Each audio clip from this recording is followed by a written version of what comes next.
So the Las Vegas Raiders are set to take on the Los Angeles Chargers in a classic Week 18 AFC West matchup. And as it starts to get the heat around in here, I feel like these matchups get more and more fun throughout the year, but at the same time, this just needs to be a strong finish for the Raiders. It's just kind of, let's be honest, it's kind of a coast in here towards the end of the season, even though they're on a 2-game winning streak.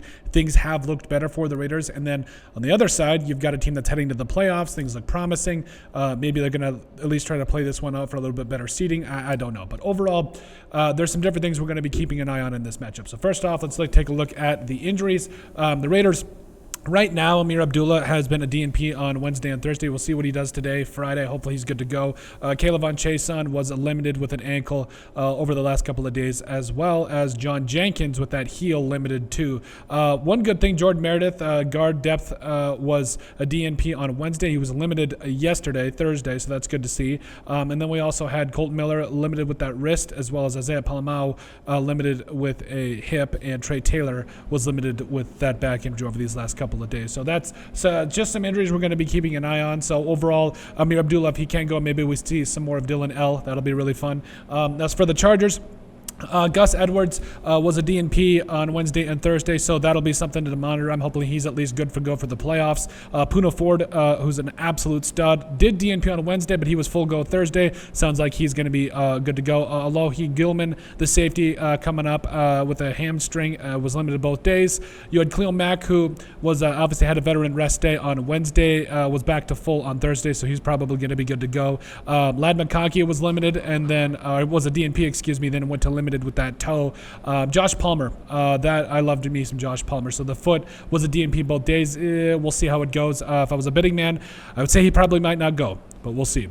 Denzel Perriman was limited both days, as was Trey Pipkins III with that groin and hip, respectively. I was going to say responsibly, but that's not true or correct. But there's a couple different things we're watching, too. So first off, I'm really going to be watching for the Chargers' late-game push here.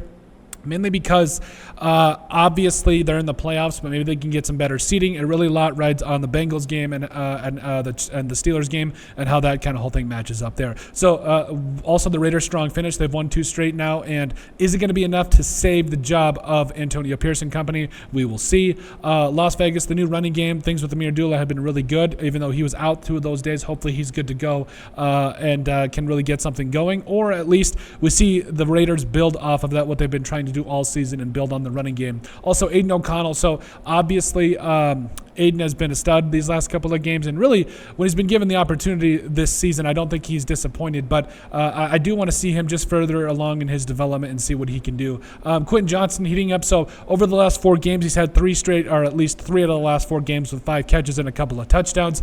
Especially going into the playoffs with Lad McConkey and company, I really want to see him continue his dominance and him heating up. That is going to be really key for the Raiders, or for the Chargers rather, who don't really have a strong number 2. So, or at least really like Lad McConkey is probably a number 1, maybe a number 1B, but I really want to see Quentin Johnson figure it out. And then finally Brock Bowers continuing his dominance, continuing to set records and everything. Obviously, we're going to be watching him as well. How can you not watch Brock Bowers with what he's done this season? And so the Raiders-Chargers game, it's always a classic, always good to really just see how this thing unfolds. But I'm going to be really excited to see how this thing comes together because there is some things riding on this for the Raiders, even though, hey, things haven't gone according to plan. And the Chargers, you're playing for possibly better seeding, potentially. We'll see what happens there. But overall, Chargers and Raiders on for a Week 18 matchup. There's our preview. Let us know what you guys are thinking. What are you guys watching as well? Make sure you guys like, comment, and subscribe down below, and we'll see you on the next video.